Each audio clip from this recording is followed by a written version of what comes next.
शुरुआत करने जा रहे हैं आज की बड़ी खबर के साथ। और बड़ी खबर यह है कि दुनिया में मोदी और इधर क्या हरा पाएंगे विरोधी। प्रधानमंत्री मोदी 3 दिन से अमेरिका में, ये देख रहे हैं, बाइडेन हाथ छोड़ने को तैयार नहीं। प्रधानमंत्री नरेंद्र मोदी के सम्मान में डिनर दे दिया, प्रधानमंत्री के सम्मान में संसद में संबोधन हुआ, प्रधानमंत्री के सम्मान में अमेरिका के सांसद 14 बार खड़े होकर ताली बजाने लगे संसद में। लेकिन भारत में जो सांसद है, अगली तस्वीर दिखाइए, विरोधी और सांसद प्रधानमंत्री मोदी को हराने की तैयारी में, हराने के लिए बड़ी बैठक हुई। तेजस्वी यादव को आप देख रहे हैं, उमर अब्दुल्ला, अखिलेश यादव, स्टालिन, सोरेन, राहुल गांधी, मल्लिकार्जुन खड़गे, नीतीश कुमार, लालू यादव, ममता बनर्जी, शरद पवार, अभिषेक बनर्जी, आदित्य ठाकरे, ये सारे नेता मिले। डेरेक ओब्रायन, मनोज झा, इन सारे नेताओं ने बैठकर मोदी को शिकस्त देने की, 24 में रोक देने की तैयारी कर ली। क्योंकि इनका कहना है कि 24 में अगर मोदी आ गए तो उसके बाद चुनाव नहीं होंगे। मोदी को रोकने का पूरा खाका तैयार कर लिया है। देखिए रिपोर्ट।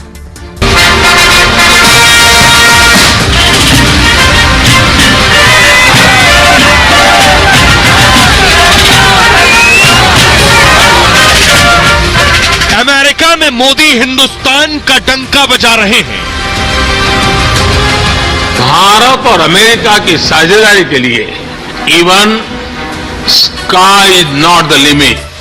राष्ट्रपति जो बाइडेन प्रधानमंत्री मोदी की शान में कसीदे पढ़ रहे हैं। Mr. Speaker, the Prime Minister of the Republic of India. America के सांसद अमेरिकी संसद में मोदी के नारे लगा रहे हैं।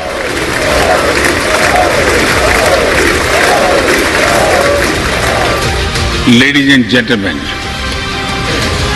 नमस्कार।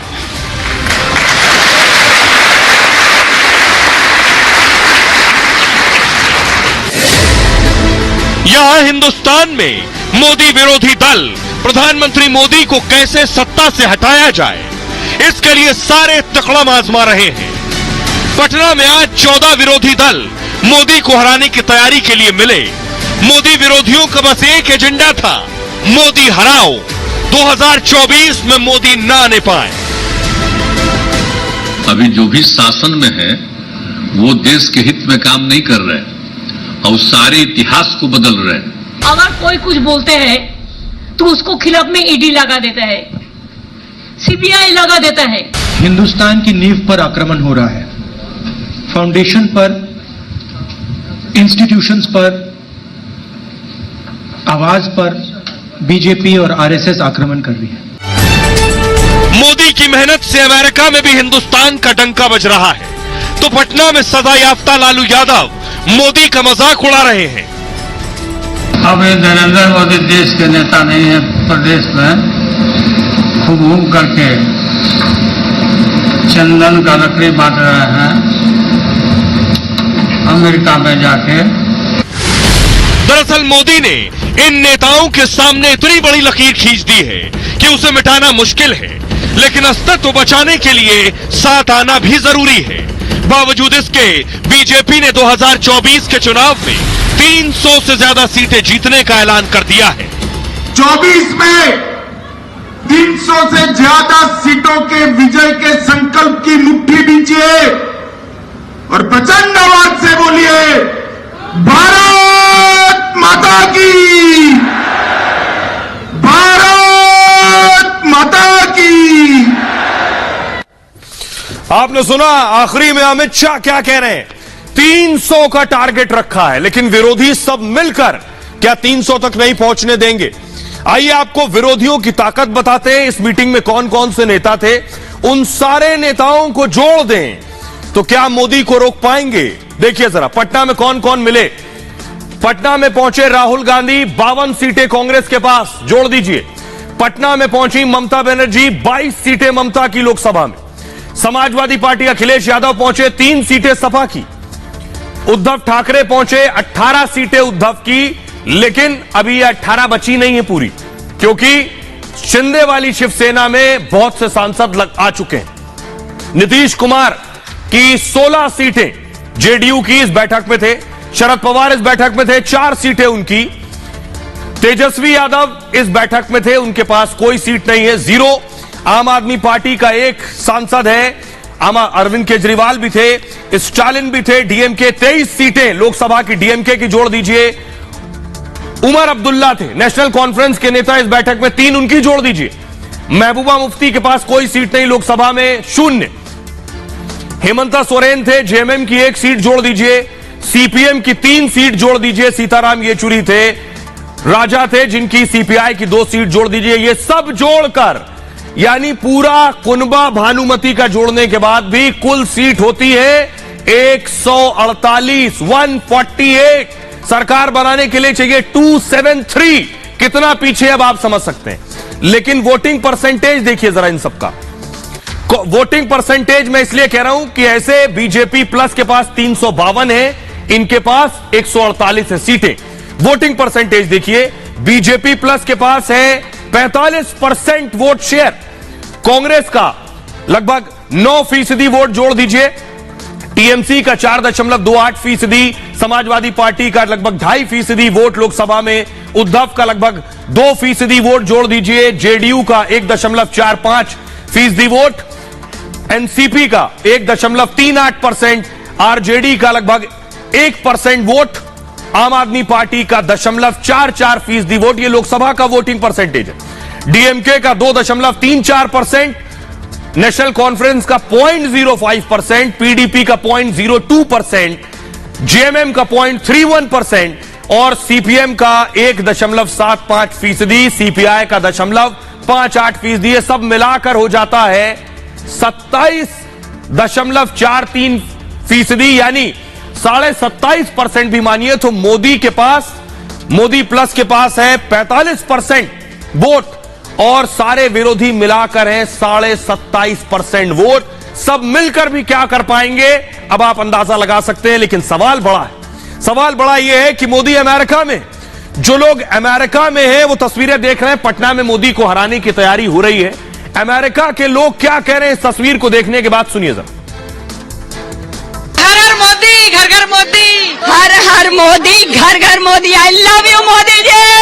हम इतना एक्साइटेड हैं, सच्ची में हमें वो महायोगी, महाअवतार, महापुरुष, भगवान का रूप नजर आते हैं। मेरे हस्बैंड तो उनको गॉड मानते हैं। भगवान उनको इतनी शक्ति दे कि वो पूरे इंडिया का ऐसे ही नाम रोशन करे और हम सब गौरव महसूस करें। So happy here to come with Modi ji because it is giving a message to the world कि दुनिया में वसुधैव कुटुंबकम और विश्व गुरु जो है भारत है, ये इस प्रकार से पुनर्स्थापित यहाँ हो रहा है। मैं तो कुछ नहीं कह सकता हूँ, लेकिन इतना कहूंगा कि मोदी जी हमारे लिए गॉड है। और होता है सबको ये बताने कि हम उस देश से आते हैं जहाँ मोदी जी हैं। हाय नमस्ते Modi ji, I am super excited to see you. Modi ji हमारे पिता समान है और उनके लिए प्रेम हमारा बहुत है और ये उत्सुकता इसीलिए है कि हम उसे बहुत प्यार करते हैं। We are very proud being Indian. इसका प्रोग्राम सबका साथ सबका विकास बहुत अच्छा चल रहा है। जय हिंद, जय मोदी। भारत टेक ओवर में बिलीव नहीं करता है। भारत बोलता है पूरा वर्ल्ड ही हमारा फैमिली है। तो लग रहा है कि अभी योग का संदेश पूरे विश्व में फैल रहा है। Thanks to our prime minister. Modi has given a gift to humanity and to all over the globe and he is trying to make one world family. Modi ये युग पुरुष है। He is very visionary for India के लिए और global के लिए। अब आइए मैं आपको बताने जा रहा हूं, मोदी को हराने के लिए तो सब मिल लिए, लेकिन इन चेहरों में कुछ चेहरे वो भी थे जो आकर साथ नहीं खड़े हुए मोदी को हराने के। कौन से वो चेहरे जो विरोधियों की बैठक में शामिल नहीं हुए, जो उस गैंग का हिस्सा नहीं बने जिन्हें मोदी को हराना है। देख रहे हैं आप। अब ये कौन कौन से नेता हैं ये मैं आपको बताऊंगा। मायावती इनकी बैठक में नहीं आई। इसके अलावा जीतन राम मांझी, उनकी बात चल रही बीजेपी से तो संभवतः नहीं पहुंचे। केसीआर भी नहीं आए। नीतीश कुमार कई बार मिलने गए थे। नवीन पटनायक भी इस बैठक में नहीं पहुंचे। इसके अलावा जगन मोहन भी इस बैठक में नहीं पहुंचे, मुख्यमंत्री आंध्रा के, और चंद्रबाबू नायडू भी इस बैठक में नहीं पहुंचे। सवाल यह है, और जयंत चौधरी नहीं पहुंचे। आरएलडी के नेता अखिलेश के साथ मिलकर चुनाव लड़ते हैं, अखिलेश पहुंचे लेकिन जैन नहीं पहुंचे। वैसे ओवैसी भी नहीं पहुंचे। आपको बताऊं, ओवैसी का कहना है उनको बुलाया नहीं गया। सुनिए जरा क्या कह रहे हैं इस मोदी हराओ टीम पर असदुद्दीन ओवैसी। नहीं देखिए, हमको तो उसमें बुलाया नहीं गया है। इसलिए नहीं बुलाया गया है क्योंकि नंबर 1 बात यह है कि हम सच्चाई को बयान कर देंगे।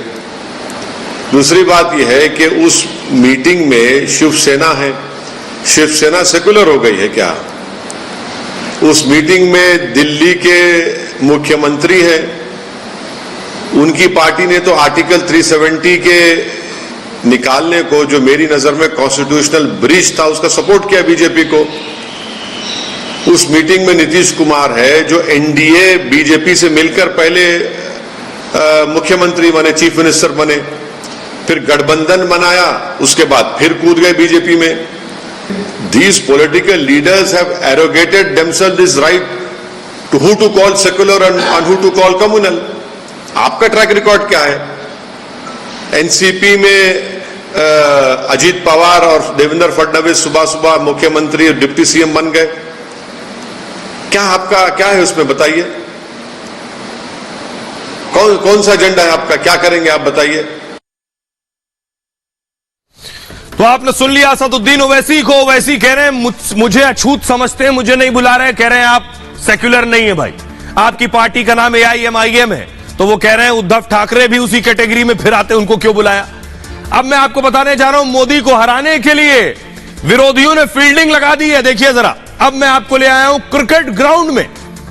ये क्रिकेट ग्राउंड दिख रहा है आपको, प्रधानमंत्री नरेंद्र मोदी सेंटर पर हैं, आगे बैट पड़ा है।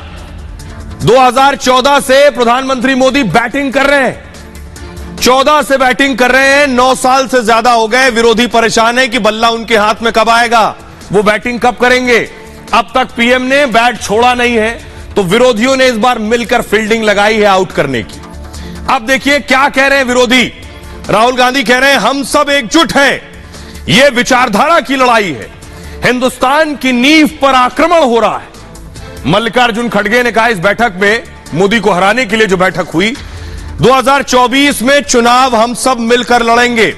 ममता बनर्जी ने कहा नरेंद्र मोदी को हराना है, इसके लिए सबको कुर्बानी देनी होगी, बीजेपी रही तो 2024 के बाद चुनाव नहीं होगा।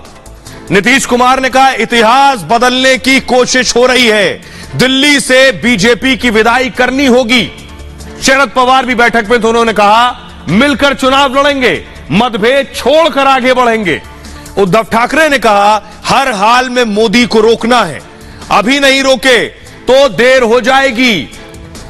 लालू प्रसाद यादव ने कहा आज हम सब साथ आ गए हैं, 2024 में नरेंद्र मोदी को विदा करेंगे। उमर अब्दुल्ला ने कहा यह सत्ता की लड़ाई नहीं है, संविधान और लोकतंत्र को बचाने की लड़ाई है।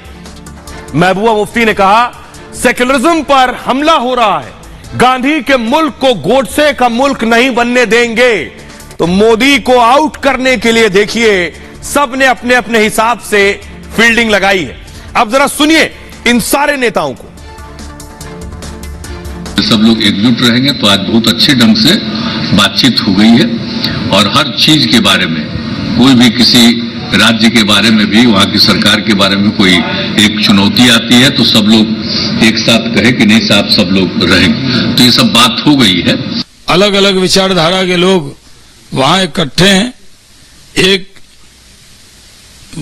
शिवाजी को मानने वाले उद्धव ठाकरे जी पहुंचे हुए हैं, वीर सावरकर को मानने वाले उद्धव ठाकरे जी पहुंचे हुए हैं, और वीर सावरकर को गाली देने वाले राहुल गांधी बगल में बैठे हुए हैं। तो समझ जाइए किस तरह के विचार के लोग वहां पहुंचे हुए हैं। पटना का संदेश यही है आज के कार्यक्रम का कि हम सब लोग मिलकर के काम करेंगे, मिलकर के, और देश को बचाने का, देश की जनता को, और देश कैसे आगे बढ़े उस दिशा में लगातार हम लोग मिलकर के काम करेंगे, यही संदेश है। देखिए जल्द ही मीटिंग होगी, तारीख नहीं बताया है। इसका मतलब स्पष्ट है कि इनकी जो अभी बैठक है और जैसी सूचना आ रही है, अंदर काफी मत विभिन्नता है। अभी तो अपोजिशन का कोई फार्मूला ही तय नहीं हुआ। अब जो फार्मूला या जो इत्तेहाद अपोजिशन तय करेगा सब मिलके, बहरहाल उस पर सबको अमल करना होगा। अब सोचिए जरा, विरोधियों ने तैयारी कर ली है, फील्डिंग लगा दी है, मोदी को आउट करना है, किसी भी तरह से 24 में मोदी आने ना पाए। लेकिन प्रधानमंत्री मोदी क्या कर रहे हैं? प्रधानमंत्री मोदी हैं कहां? तस्वीर मैं आपको दिखाता हूं। प्रधानमंत्री मोदी अमेरिका की संसद में थे, देखिए जरा तस्वीर, ये देख रहे हैं। और अमेरिकी संसद में पीएम मोदी के लिए मोदी मोदी के नारे लग रहे हैं। फुल स्क्रीन लीजिए जरा, एम्बियंस बढ़ाइए। सोचिए जरा, संसद में मोदी मोदी के नारे, और भारत की नहीं अमेरिका की संसद, सुनिए।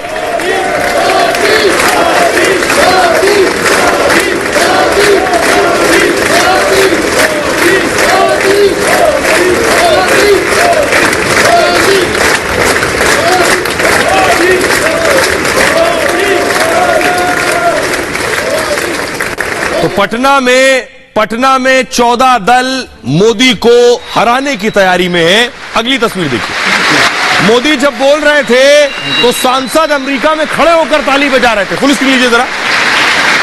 सांसद बार बार खड़े हो गए।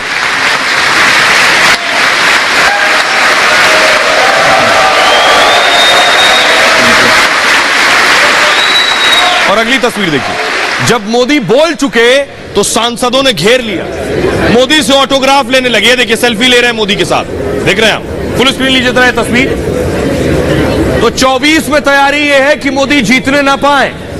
और अमेरिकी संसद में देखिए, वहां सांसद ऑटोग्राफ भी ले रहे हैं, सेल्फी खिंचाने के लिए मोदी को घेर लिया है चारों तरफ से कि मोदी की एक तस्वीर मोदी के साथ आ जाए। पूरी कोशिश है, भारत में नेताओं की पूरी कोशिश है, पूरी तैयारी है कि इस बार जो चुनाव होंगे, इस बार के चुनाव में 100 सीट से ज्यादा बीजेपी को जीतने नहीं देंगे। लेकिन पीएम मोदी बड़ी बड़ी डील कर रहे हैं, बड़े बड़े समझौते कर रहे हैं देश के लिए। अमेरिकी संसद में क्या हुआ देखिए। मोदी ने अमेरिकी संसद की संयुक्त सत्र को पहले संबोधित किया। इस दौरान संसद सदस्य भारत अमेरिकी समुदाय शामिल हुआ। प्रधानमंत्री मोदी के भाषण पर जमकर तालियां बजी, तस्वीरें आपने देखी। प्रधानमंत्री मोदी के ऑटोग्राफ के लिए संसद में लाइन लगी थी। मोदी के साथ सेल्फी के लिए सांसद कतार में लगे थे। अमेरिकी सांसद मोदी के भाषण को अमेरिकी सांसदों ने खड़े होकर ताली बजाई। भाषण के दौरान 12 बार सांसदों ने खड़े होकर ताली बजाई जब मोदी बोल रहे थे। उस बीच 2 मौके ऐसे आए जब मोदी भारतीय समुदाय ने अभिनंदन किया मोदी का। कुल 14 बार मोदी को भाषण पर लोगों ने खड़े होकर तालियां बजाई। प्रधानमंत्री मोदी ने संबोधन में भारतीयों को लेकर भी जिक्र किया। कहा, यहां लाखों लोग ऐसे हैं जिनकी जड़ें भारत में हैं। इस दौरान पीएम मोदी ने कमला हैरिस की भी तारीफ की, जो ठीक पीएम मोदी के पीछे खड़ी थी। मोदी की इस टिप्पणी पर लोग हंस पड़े और जमकर तालियां बजी। संसद में समोसा कॉकस की बात पर भी तालियों की गड़गड़ाहट थी। मोदी ने कहा, यहां संसद में समोसा कॉकस स्वाद बन गया है। जल्द विविध भारतीय व्यंजन भी भारत अमेरिकी संसद में नजर आएंगे। संसद में भाषण के दौरान मोदी मोदी के नारे लगते रहे। अब जरा भारत माता की जय और वंदे मातरम के नारे भी लगे। अब जरा मैं आपको दिखाने जा रहा हूं, देखिए। प्रधानमंत्री जब बोल रहे थे तो 1-2 बार नहीं, 14 बार अमेरिकी सांसद खड़े हो गए बोलने के बीच में और खड़े होकर ताली बजाने लगे। जरा देखिए।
देख ली तस्वीरें आपने, प्रधानमंत्री को जो सम्मान मिला।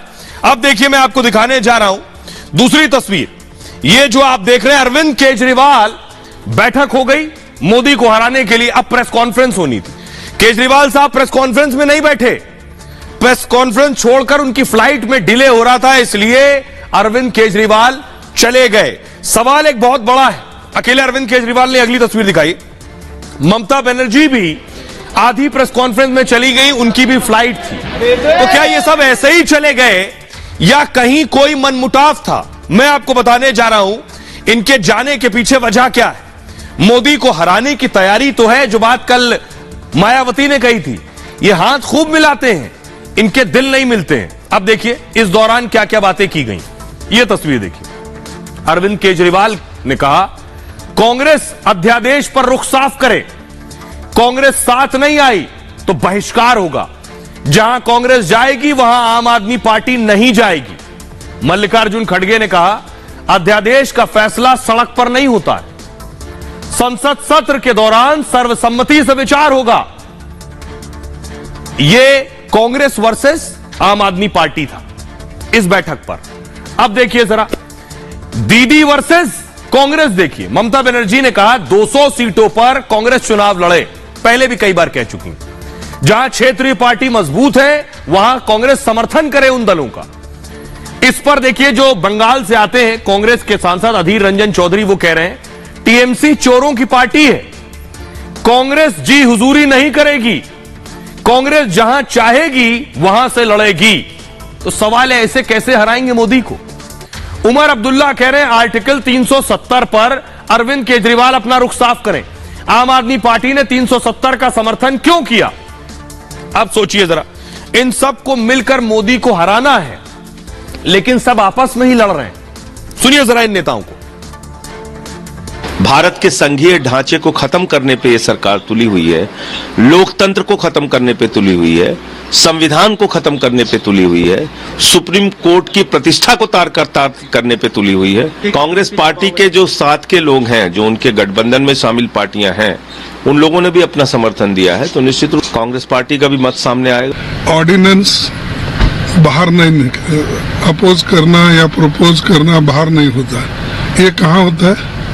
पार्लियामेंट में होता है। जब पार्लियामेंट शुरू हो जाएगी या उससे पहले सभी पार्टी के लोग मिलके जो हमेशा तय करते हैं एजेंडा, किन किन बातों पे हम मिलके काम करना, किन बातों को छोड़ना, ये सारी चीजें शायद उनको मालूम है। चाय नाश्ते की पार्टी थी, मीटिंग हो गई, चाय नाश्ता कर लिए, मुद्दे कांग्रेस आपको गाली दे रही है, आप कांग्रेस को गाली दे रहे हैं, तो इसमें बचा क्या है? मीटिंग में कांग्रेस ने साफ मना कर दिया कि इसके ऊपर हम कोई बात नहीं करेंगे।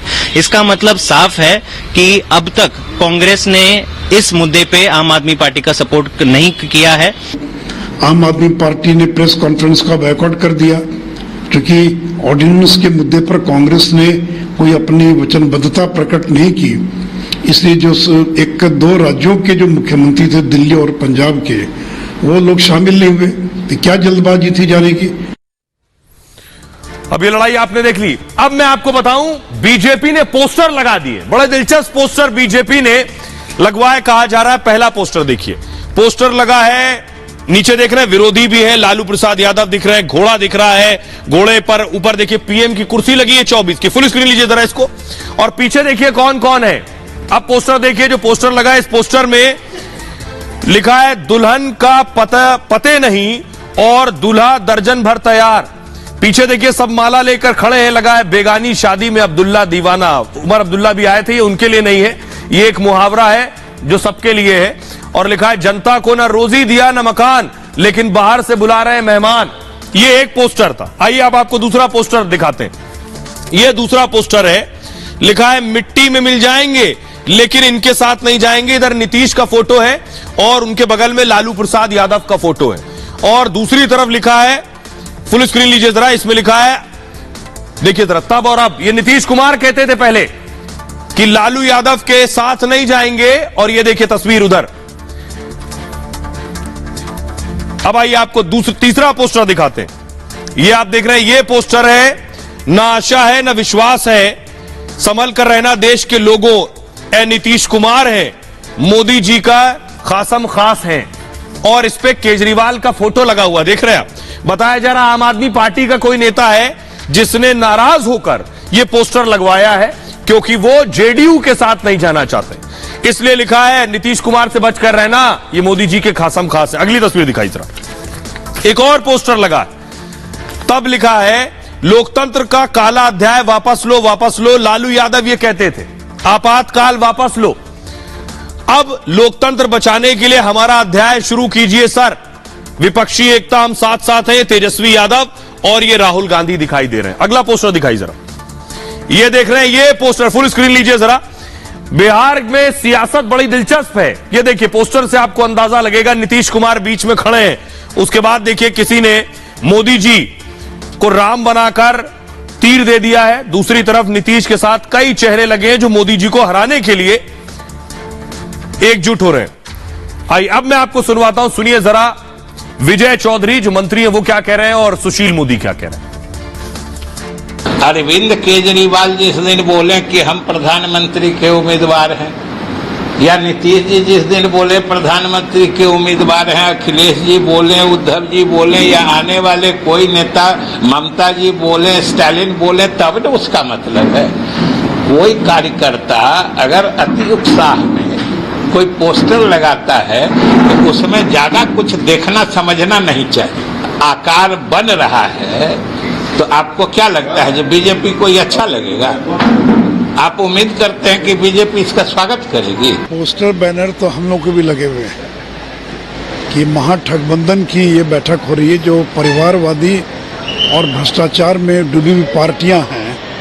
आज क्या है, तो ये तो लोकतंत्र बचाने के लिए नहीं बल्कि परिवार को बचाने के लिए ये सम्मेलन हो रहा है। देखिए अब इन लोगों का दम निकल गया है, ये केवल इकट्ठा होने से जनता एक नहीं होती है, जनता ने मन बना लिया है। लाख प्रयास कर लें, बिहार जो है 40 की 40 सीट नरेंद्र मोदी को ही देगी। अब सवाल यह है मोदी को हटाने के लिए आगे लीड कौन करेगा, क्योंकि यहां तो बहुत से लोग हैं। जो पोस्टर लगा था बेगानी शादी में अब्दुल्ला दीवाना, नीतीश कुमार एक नाम निकलकर सामने आया है कि जितने दल मिल रहे हैं इन सब को लीड करने के लिए एक संयोजक होगा इस महागठबंधन का, वो नीतीश कुमार हो सकते हैं। अब आइए मैं आपको बताऊं कि नीतीश कुमार की ड्यूटी क्या है। तो नीतीश कुमार को बड़ी जिम्मेदारी दी जाएगी। इस बड़ी जिम्मेदारी के तहत नीतीश कुमार आखिर क्या करेंगे, देखिए जरा। नीतीश कुमार को जो ड्यूटी दी गई है उस ड्यूटी के तहत नीतीश कुमार इस महागठबंधन को लीड करेंगे। नीतीश कुमार की पहल पर यह बैठक हुई है, सब एक साथ आए हैं। मोदी विरोधी 15 दल पटना में जुटे। नीतीश कुमार ने बैठक की अध्यक्षता की और नीतीश ने ही साथ लड़ने का ऐलान किया है। तो दरअसल नीतीश प्रधानमंत्री बनना चाहते हैं, इच्छाएं अंदर हैं, जुबान से बार बार नहीं कह रहे हैं। जुबान से बार बार कह रहे हैं प्रधानमंत्री बनने की कोई इच्छा नहीं। नीतीश की सारी कवायद इसी के लिए हो रही है। उनकी पहली कोशिश है कि वो सेंटर में बने रहें, जिसके लिए उन्हें कन्वेनर यानी संयोजक बनना उनका बेहद जरूरी है। संभव है कि अगली बैठक में वो संयोजक बन जाएं। यह बैठक अगले महीने शिमला में होने वाली है, लेकिन नीतीश की राह आसान नहीं होने वाली है, क्योंकि आज बैठक हुई, उसमें सहमति भी बनी, हर सीट पर एक एक उम्मीदवार पर फैसला भी हुआ, लेकिन सीटों पर कोई तालमेल नहीं हो पाया है। बैठक में सीटों पर कोई चर्चा नहीं हो पाई है। खबर है कि राज्यवार विचार किया जाएगा और मतलब असली लड़ाई तब शुरू होगी जब राज्यों के हिसाब से विचार होगा। तब कांग्रेस को मनाना सबसे टेढ़ी खीर होगा। रीजनल पार्टी को भी झुकाना मुश्किल हो जाएगा कांग्रेस के सामने, क्योंकि जो समझौते करेगा उसका नुकसान होगा ही होगा। मुश्किल उनके प्रदेश बिहार में भी आएगी खुद के नीतीश कुमार के, क्योंकि जेडीयू से ज्यादा मजबूत वहां आरजेडी है, वहां कांग्रेस और लेफ्ट भी साथ में है और जेडीयू को 17 सीट मिलना भी मुश्किल हो जाएगा, जो 2019 के चुनाव में बीजेपी के साथ मिलकर जीत गए थे। ऐसे में नीतीश का सपना अधूरा रह जाएगा। इसलिए इस डगर में बहुत से अभी कांटे भी हैं और रोड़े भी हैं, इन सब से नीतीश को गुजरना पड़ेगा। आप जरा सुनिए क्या कुछ कह रहे हैं। बीजेपी चुटकी ले रही है इस एकजुटता पर। गृह मंत्री अमित शाह को सुनिए, बीजेपी अध्यक्ष जेपी नड्डा को। नहीं चलेगा भाई, दिल्ली तक आवाज जानी चाहिए कि इस बार भी 24 के चुनाव में मोदी जी को फिर से देश का प्रधानमंत्री बनाना है। 24 में 300 से ज्यादा सीटों के विजय के संकल्प की मुट्ठी बींचिए और प्रचंड आवाज से बोलिए भारत माता की। आज मुझे बड़ा आश्चर्य हुआ, मुझे ये 23 तारीख को सारे पटना में ये गलबाइयां कर रहे हैं, गले मिल रहे हैं, मुलाकात कर रहे हैं। मुझे अपने बचपन का दिन याद आ गया। मेरी पढ़ाई लिखाई पटना में हुई, मेरा जन्म पटना में हुआ, मैं वहां पर मैट्रिक का विद्यार्थी था। यही लालू प्रसाद यादव पूरे 22 महीने जेल, कांग्रेस की इंदिरा गांधी, राहुल की दादी ने इसको जेल में डाला था। यही नीतीश कुमार पूरे 20 महीने जेल की शिक्षों के पीछे कांग्रेस पार्टी की इंदिरा गांधी ने डाला था, यही राहुल गांधी की दादी ने डाला था। आज पटना की धरती पर राहुल को आदर सहित उनको स्वागत करते हुए जब मैं इनकी तस्वीरें देख रहा हूं तो मुझे याद आता है कि राजनीति में क्या से क्या हो गया, कहां से चले थे और कहां पहुंच गए, इसकी यात्रा मुझे दिखाई देती है। मोदी को हराने के लिए ममता बनर्जी ने एक बड़ा प्लान बनाया है। ममता बनर्जी का जो प्लान है वो कांग्रेस के लिए अच्छी खबर नहीं है। बड़ा दिलचस्प प्लान है मोदी को शिकस्त देने का। ममता बनर्जी ने पूरी बिसात बिछा ली है। ममता बनर्जी ने लगभग तय कर लिया है कौन कितनी सीटों पर लड़ेगा, लेकिन सबसे ज्यादा नुकसान ममता के इस पूरे गेम में कांग्रेस को होने वाला है। तो ममता का फॉर्मूला क्या है मोदी को हराने के लिए, वो देखिए जरा। यह हिंदुस्तान का नक्शा आ गया। लोकसभा के चुनाव होंगे पूरे भारत में।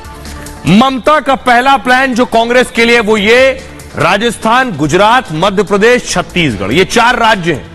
राजस्थान, गुजरात, मध्य प्रदेश, छत्तीसगढ़ में क्या फॉर्मूला होगा मोदी को हराने का। कर्नाटक में कांग्रेस की जीत के बाद ममता ने एक प्रस्ताव दिया, जहां कांग्रेस मजबूत है वहां हम उन्हें समर्थन देंगे, इसके बदले में कांग्रेस क्षेत्रीय दल को उनके गढ़ में समर्थन दे। ममता के मुताबिक कांग्रेस 200 सीटों पर मजबूत है। इन 200 लोकसभा सीटों में 91 सीटें, 91 सीट्स इन 4 राज्यों से आती हैं। राजस्थान, मध्य प्रदेश, छत्तीसगढ़ और गुजरात में 91 सीटें हैं। ममता इन सीटों पर कांग्रेस का समर्थन करेंगी। लेकिन 3 और राज्य, उत्तर प्रदेश, बिहार, पश्चिम बंगाल। पश्चिम बंगाल में ममता कांग्रेस का समर्थन चाहती हैं और ममता नहीं चाहती कि टीएमसी के खिलाफ कांग्रेस अपना उम्मीदवार उतारे।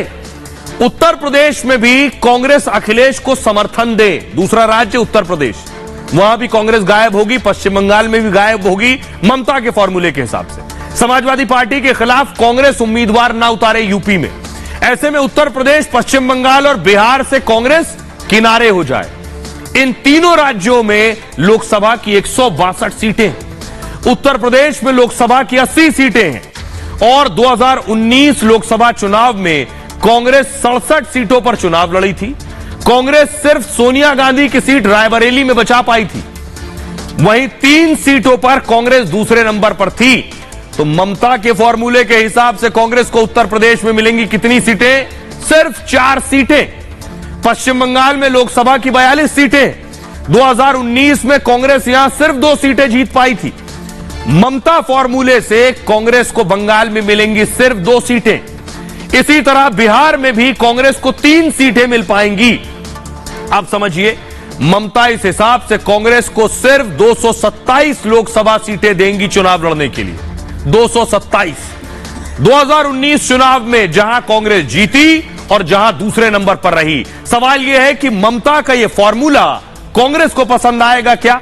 यह मैं क्यों कह रहा हूं? यह मैं इसलिए कह रहा हूं, मोदी को रोकने के लिए बिना कांग्रेस काम नहीं चलना है, यह भी जानती है विपक्ष। लेकिन कांग्रेस क्या पीछे हटेगी?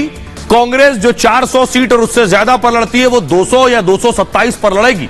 जरा देखिए, पिछले 20 सालों का आंकड़ा मैं आपके सामने लाया हूं। 20 साल। 2004 देखिए जरा, मोदी को हराने के लिए कांग्रेस क्या तैयार होगी? 2004 में देखिए, 4 में कांग्रेस लड़ी 400 सीटों पर, जीती कितनी? 145। 2009 में कांग्रेस लड़ी 440 पर, जीती कितनी? 206। कांग्रेस का लड़ने का रेशियो बढ़ता जा रहा है। 2014 में लड़ी 464 पर और जीती 44।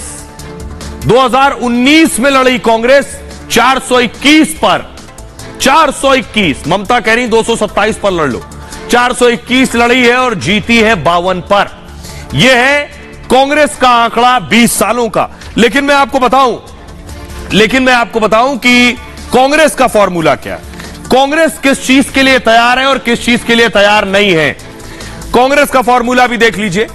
कांग्रेस का फॉर्मूला यह है, 24 के लिए कांग्रेस का प्लान मोदी को हराने के लिए। ममता का प्लान बता दिया, कांग्रेस का प्लान क्या? राहुल कितने पे खड़े देखिए, 350। कांग्रेस चाहती है कि वो 350 सीटों पर चुनाव लड़े और बाकी जितने विरोधी हैं उनको 193 में सब लड़ लो, जितने भी हैं, यानी नीतीश कुमार, ममता बनर्जी, उद्धव ठाकरे, अखिलेश यादव या कोई और, चाहे शरद पवार हो, ये सब सिर्फ 193 पर लड़ेंगे और कांग्रेस 350 पर। पिछले 2 लोकसभा चुनाव में कांग्रेस की करारी हार हो चुकी है। लगातार तीसरी बार हार से बचने के लिए कांग्रेस ने प्लान बनाया है। 2024 के लिए विपक्ष 1-to-1 फॉर्मूले पर विचार कर रहा है। 1-to-1 मतलब बीजेपी के खिलाफ 450 सीटों पर एक उम्मीदवार ही खड़ा किया जाए, दूसरा किसी पार्टी का उम्मीदवार ना हो, जिसका हो वो एक हो। विपक्षी एकता के लिए कांग्रेस 193 सीट कुर्बान करने को तैयार है। गठबंधन की स्थिति में कांग्रेस कम से कम 350 सीटों पर चुनाव लड़ेगी। 2019 में कांग्रेस ने 421 सीटों पर चुनाव लड़ा था। पिछले 4 चुनाव में कांग्रेस हमेशा 400 से ज्यादा सीटों पर लड़ी है। मैंने आपको दिखाया। गठबंधन के साथियों के लिए कांग्रेस 193 सीटें छोड़ेगी, 193 सीट। पटना की बैठक के बाद राहुल ने माना है कुछ मतभेद जरूर हैं, सभी दलों में थोड़े थोड़े डिफरेंसेस हैं, राहुल ये भी कह रहे हैं, लेकिन सभी दल एक साथ काम करेंगे। आज जो बातचीत हुई है उसे अगली मीटिंग में आगे बढ़ाया जाएगा। अमेरिका के दौरे पर राहुल ने विपक्षी एकता पर बयान दिया था। विपक्षी एकता के लिए कुछ गिव एंड टेक करने होंगे। इसी साल मध्य प्रदेश, राजस्थान और छत्तीसगढ़ में चुनाव होने हैं। कांग्रेस को इन 3 राज्यों में जीत की उम्मीद है और यहां पर कांग्रेस की जीत हार का असर इन सीटों पर पड़ेगा। 3 राज्यों में चुनाव के बाद ही कांग्रेस फाइनल डील करेगी। फाइनल डील करेगी यानी कांग्रेस इन 3 राज्यों में जीत हार के बाद इस स्थिति में पहुंच जाएगी। अगर चुनाव जीत गई तो बार्गेनिंग पावर बढ़ जाएगी, कांग्रेस ज्यादा सीटें मांगेगी। कांग्रेस हार गई तो बार्गेनिंग पावर कम होगी, ज्यादा सीटें मांगने की स्थिति में नहीं होगी। सुनिए जरा राहुल गांधी को और अमेठी से शिकस्त देने वाली स्मृति ईरानी, उन्हें भी सुनिए। हम में जरूर थोड़ी थोड़ी डिफरेंसेस होंगी, मगर हमने ये निर्णय लिया है कि हम एक साथ काम करेंगे, फ्लेक्सिबिलिटी के साथ काम करेंगे और जो हमारी विचारधारा है, जिसको हम शेयर करते हैं, उसकी हम रक्षा करेंगे। कुछ ही समय में अगली मीटिंग होगी और ये जो आज हमने बातचीत की उसको हम थोड़ा और गहराई में ले जाएंगे। ये गठबंधन स्वार्थ का है, हम कतई भ्रमित न हो। निशाने पर मोदी नहीं, भारत की तिजोरी है। आज वो राजनीतिक दल जो एक दूसरे को आंख नहीं सुहाते थे, एकत्रित हुए। स्वार्थ का ये गठबंधन बहुमुखी है और संवाद अलग अलग शैली में करता है। अब विरोधी देखिए हर रोज एक नया एजेंडे के साथ आ रहे हैं। आज की बैठक में और इससे पहले भी अरविंद केजरीवाल कह चुके हैं कि मोदी अगर 24 में जीत गए, मोदी को रोक लो 24 में जीतने से। अगर मोदी 24 में जीत गए तो फिर 24 के बाद चुनाव नहीं होगा। दिल्ली की रैली में केजरीवाल ने यही दावा किया था अगर 24 में मोदी जी जीत गए चुनाव तो उसके बाद फिर चुनाव नहीं होने, नरेंद्र मोदी नरेंद्र पुतिन बन जाएंगे। और पटना में आज ममता ने भी इसी बात को दोहरा दिया है। खून बहेगा बहने दो, हम जनता की रक्षा करेंगे, दीदी ने कहा, नहीं तो देश नहीं बचने वाला है। अगर दोबारा तानाशाही सरकार आ गई तो अगली बार तो चुनाव ही नहीं होगा। 2024 के लिए विपक्षी दलों से साथ आने की अपील की है। जानकारों के मुताबिक इस दावे में कोई दम नहीं है। भारत में संसदीय लोकतंत्र है, हर 5 साल बाद चुनाव की परंपरा है। देश में अब तक 17 बार लोकसभा चुनाव हो चुके हैं। ऐसे बयानों से केजरीवाल खुद की दावेदारी मजबूत कर रहे हैं, विपक्ष का सबसे बड़ा चेहरा बताने की कोशिश कर रहे हैं, और वहीं ममता विपक्षी दलों को एकजुट करने की कोशिश कर रही हैं। आइए अब आपको सुनवाता हूं, सुनिए ममता बनर्जी क्या कह रही हैं और अरविंद केजरीवाल क्या कह रहे हैं। हमको खून बहेगा बहने दो, लेकिन हम देश को, जनता को रक्षा करेगा, नहीं तो इंडिया नहीं रहेगा। अगर ये चुनाव में फिर वो लोग आ जाए तानाशाही गवर्नमेंट, तो नेक्स्ट अब देश में चुनाव ही नहीं होगा, ऐसा लोगों को कहना है। प्रधानमंत्री को इतना अहंकार, प्रधानमंत्री कहता है मैं सुप्रीम कोर्ट को नहीं मानता। दोस्तों, देश के अंदर अब जनतंत्र खत्म हो रहा है, इसी को तानाशाही कहते हैं। जब देश का प्रधानमंत्री कहता है मैं सुप्रीम कोर्ट को नहीं मानता, इसी को तानाशाही कहते हैं, इसी को हिटलर शाही कहते हैं। मोदी जी का अध्यादेश कहता है कि अब दिल्ली के अंदर जनतंत्र नहीं होगा, अब दिल्ली के अंदर तानाशाही चलेगी। ममता और केजरीवाल को आपने सुन लिया। अब जरा देश के लोगों से पूछते हैं कि वाकई अगर मोदी 24 में जीत गए तो क्या चुनाव नहीं होगा इसके बाद कभी? लोग क्या सोचते हैं? तो ये एक लोकतांत्रिक प्रक्रिया है जिसको कोई खत्म नहीं कर सकता। ये सिर्फ उनको एक जनता का माइंड डाइवर्ट करना है कि कैसे माइंड डाइवर्ट करें मोदी जी के जो विकास के कार्य है उससे।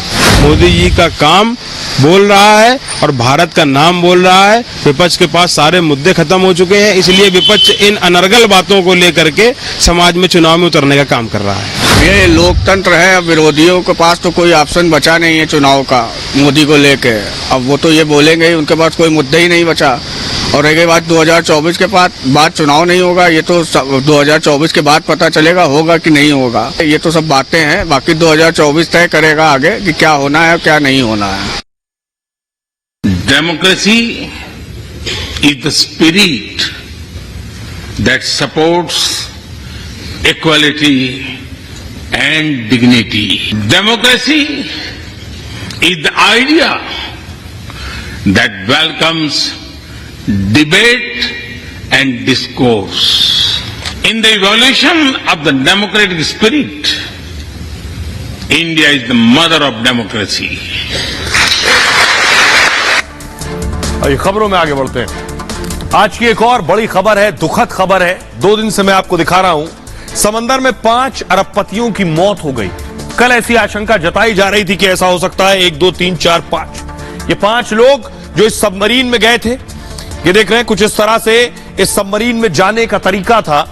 ऐसे अंदर बैठ कर जाते थे, आगे ग्लास लगा है, आगे दिखाई देता था समंदर के अंदर क्या है। अगली तस्वीर दिखाई जरा। उन्हें रेस्क्यू करने की भरपूर कोशिश की गई। ये देख रहे हैं बड़े बड़े वेसल्स पानी में उतार दिए गए, शिप उतार दिए गए। इससे बड़ा रेस्क्यू ऑपरेशन आज तक नहीं चलाया गया। आज तक दुनिया में इससे बड़ा रेस्क्यू ऑपरेशन नहीं हुआ, लेकिन किसी को बचाया नहीं जा सका है। अगली तस्वीर दिखाई जरा। ये आप देख रहे हैं इस टाइटैनिक शिप को जो समंदर के अंदर है, इसे देखने के लिए गए थे। और आपको बताऊं कि इस टाइटैनिक शिप के बहुत नजदीक इनके परखच्चे उड़ गए, पनडुब्बी फट गई। जरा रिपोर्ट देखिए।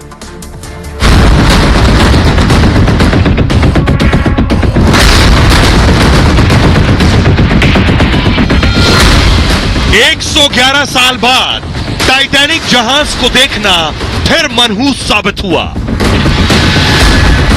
पनडुब्बी में सवार 5 अरबपति जो टाइटैनिक जहाज के मलबे को देखने के लिए निकले थे, उनको नहीं मालूम था कि उनकी ये यात्रा उनकी जिंदगी की आखिरी यात्रा साबित होगी। पनडुब्बी समंदर के अंदर 4000 मीटर की गहराई में विस्फोट का शिकार हो गई और 5 अरबपति मौत के मुंह में समा गए। अब टाइटन पनडुब्बी बनाने वाली कंपनी ओशन गेट पर भी सवाल खड़े हो रहे हैं। बिना पुख्ता सुरक्षा इंतजाम के कैसे लोगों को टाइटैनिक दिखाने का सपना दिखा रहे हैं।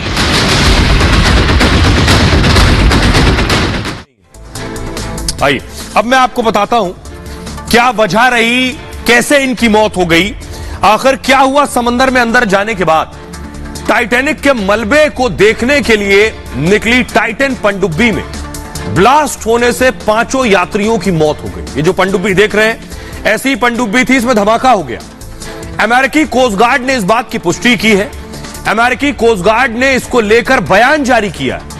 पनडुब्बी का मलबा टाइटैनिक से थोड़ी दूरी पर मिला। जो टाइटैनिक का जहाज समंदर के अंदर पहले से था, इस पनडुब्बी के फटने के बाद इसका मलबा भी वहीं आसपास पड़ा था। मलबे से पता यह चला कि पनडुब्बी में धमाका हुआ। धमाके होने के बाद हादसा हुआ। पनडुब्बी के मलबे को रिमोट ऑपरेटिंग व्हीकल से खोजा गया। यह एक रोबोटिक मशीन होती है जिसे समंदर में करीब 4000 मीटर नीचे भेजा गया। रोबोट को पनडुब्बी का मलबा टाइटैनिक जहाज के नजदीक करीब 400 मीटर की दूरी पर ही मिल गया। माना जा रहा है कि जहाज से संपर्क टूटने के बाद ही पनडुब्बी में विस्फोट हो गया था। समुद्री चिकित्सा और रेडिएशन के जानकारों की माने, अब मैं आपको बता रहा हूं कि यह धमाका हुआ क्यों। यह पनडुब्बी आपको नजर आ रही है। हुआ यह कि पनडुब्बी जब पानी में गई तो पनडुब्बी का जो प्रेशर चेंबर है फटने से धमाका हो गया। इस पनडुब्बी में एक प्रेशर चेंबर होता है। यात्री जो है इस प्रेशर चेंबर के अंदर ही होते हैं, यानी दबाव सहने वाला चेंबर। जब पानी के अंदर होगी पनडुब्बी तो पानी का बहुत दबाव होता है। प्रेशर चेंबर, पनडुब्बी में एक प्रेशराइज गैस सिस्टम भी होता है और प्रेशर चेंबर उस प्रेशर को बैलेंस करता है, जिसके चलते यात्रियों को सांस लेने में भी मदद मिलती है। जहां मलबा मिला है वहां 60,000 पाउंड प्रति इंच का प्रेशर है। अब सोचिए जरा, 60,000 पाउंड प्रति इंच। यह दबाव सतह के दबाव की तुलना में 390 गुना ज्यादा है। ऐसे में कुछ मिली सेकेंड में ही पनडुब्बी टुकड़ों में बट गई। पनडुब्बी में सवार लोगों के चिथड़े उड़ गए। और आपको बताऊं, अमूमन आपने फटते हुए जो पनडुब्बी देख रहे हैं, अगर कोई चीज बाहर फटती है तो अंदर से बाहर की तरफ फटती है। पानी के अंदर जो फटती है पनडुब्बी, ये बाहर से अंदर की तरफ फटती है। और जब बाहर से अंदर की तरफ फटती है तो ज्यादा नुकसान होता है। आइए मैं आपको सुनवाता हूं, सुनिए जरा क्या कुछ कह रहे हैं। क्योंकि पाकिस्तान का परिवार था जेम्स कैमरून, मैं आपको बताने जा रहा हूं, टाइटैनिक फिल्म बनाने वाले जेम्स कैमरून, क्योंकि खुद वहां कई बार गए हैं। वो क्या कह रहे हैं उन्हें सुनिए। They were on descent. They were at 3,500 meters, heading for the bottom at 3,800 meters. Comms were lost and navigation was lost. And I said instantly, you can't lose comms and navigation together without an extreme catastrophic event, a highly energetic catastrophic event. And the first thing that popped to mind was an implosion. So I felt in my bones what had happened. वो कह रहे हैं जब पनडुब्बी गई तभी उन्हें अंदाजा हो गया था कि ऐसा होने जा रहा है। अब जो 5 लोगों की मौत हुई है वो तस्वीरें आप देख रहे हैं। 1, 2, 3, 4 और ये 5। ये 5 लोग जिनकी मौत हुई है, जो टाइटैनिक देखने गए थे और वापस नहीं लौटे। आइए मैं आपको बताता हूं इनकी मौत कैसे हुई, कौन है ये लोग।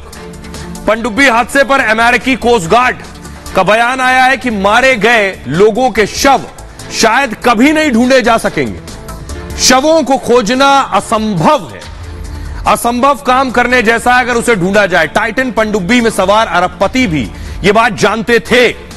ओशन गेट कंपनी जो इस पनडुब्बी का मलबा दिखाने ले जाती है, यानी ओशन गेट जो टाइटैनिक शिप है उसका मलबा जो दिखाने ले जाती है अवशेष, वो पहले सभी यात्रियों से एक दस्तावेज पर हस्ताक्षर कराती है, सिग्नेचर, कि पानी के नीचे ले जा रहे हैं, उससे पहले साइन कर दो दस्तावेज पे, जिसमें यात्रा के खतरों के बारे में पूरी जानकारी दी जाती है कि अगर अनहोनी हो गई तो कंपनी की कोई जिम्मेदारी नहीं है। टाइटन में सवार लोगों को भी जोखिम की जानकारी थी। इसमें कौन कौन लोग थे देखिए जरा। इसमें शहजादा दाऊद थे। शहजादा पाकिस्तान के एग्रो कॉरपोरेशन के उपाध्यक्ष हैं, जो पाकिस्तान के सबसे बड़े समूहों में से एक है, और ऑटोमोबाइल, ऊर्जा, डिजिटल के बिजनेस में भी है ये।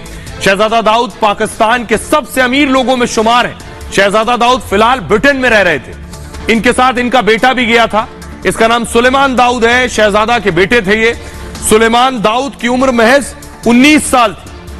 सुलेमान दाऊद भी पिता के साथ ब्रिटेन में रहते थे और बेटा जाने को तैयार नहीं था, 19 साल का बेटा। हामिश हार्डिंग, हामिश ब्रिटेन के बड़े व्यवसायी थे और हामिश एविएटर और स्पेस टूरिज्म से जुड़े हुए थे, ये भी साथ में गए थे। हामिश संयुक्त अरब अमीरात में रहते थे, यूएई में, और इनकी संपत्ति 8,210 करोड़ रुपए थी। हामिश मोदी सरकार के बहुत करीबी भी माने जाते थे। इसके अलावा इस कंपनी के सीईओ भी गए थे, जिनका नाम है स्कॉटन रश, जो टाइटन पनडुब्बी की पेरेंट कंपनी है, और स्कॉटन रश ने ही ओशन गेट की स्थापना भी की थी। 2009 में इस कंपनी की स्थापना की गई थी। इसके अलावा एक और नाम पॉल हेनरी, जो टाइटन में पॉल हेनरी काम करते थे, और पॉल हेनरी एक फ्रांसीसी नागरिक थे जो टाइटन पनडुब्बी के पायलट थे, और इनकी भी मौत हो गई। इनकी उम्र 77 साल थी। ये पांचों लोग वापस नहीं आए। बहरहाल ये भारत की बात है। मैं इतना ही। आप अपना बहुत बहुत ख्याल रखिए। एक छोटे से ब्रेक के लिए रुक रहे हैं, लौट रहे हैं कुछ और बड़ी खबरों के साथ।